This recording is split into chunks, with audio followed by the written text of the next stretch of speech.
A cikin su mata da ke na yi tutiya, ke kaɗai nake so na sanya zuciya. Zan yi ta kuka idan ban ganki ba, a cikin masoyin ki sani sahun gaba.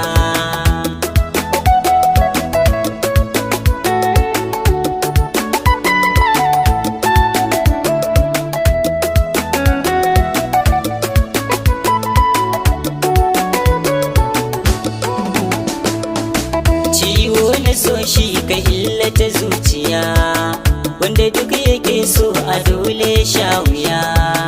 Har sai mutum ya yi haƙuri juriya, kafin a cimma buri na zuciya.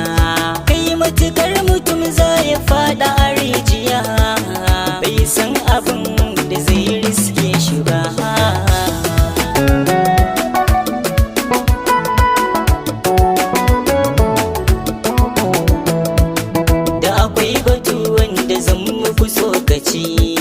Zan ba ku labarin wata ya mace, domin a sona ta zuciya ta mace. Wasu na kira na akan ta mahaukace, to amma batun gaskiya zan fayyace. A matan gari ban ga wacce ta kai ta ba.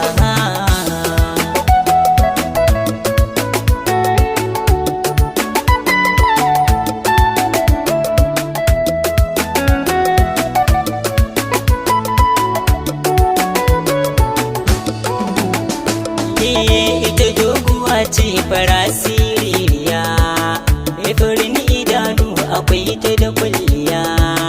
Gashin ta yaryar a baya ya kwanciya, bakin ta mai kyau abin sai godiya.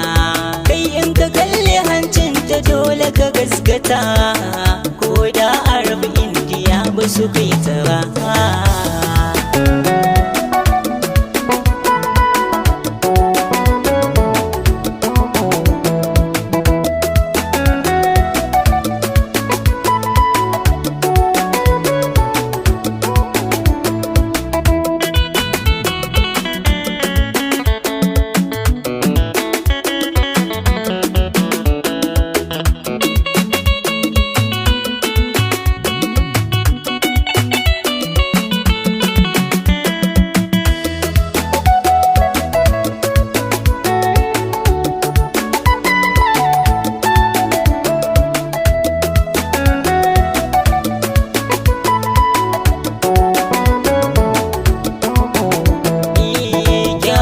Surar tana rikitar da ni, kuma murmushi na take sanya mini nutsuwa a rai ba abin da nake gani. A idaniya ba ce 'yar zamani, mai zaki na murya furci in ta mini, ko da zuma a zaki ba ta kai ta ba.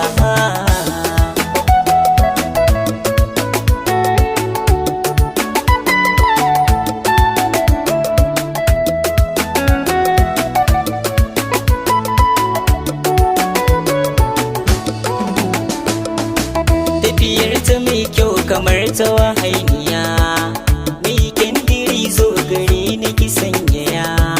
Inda rasa ki dole zan fada a rijiya, dan sai da ke zane rayu a duniya. Ni binki ce dukkan matan Asia, har ma da Europe a kyau ba su kai ki ba.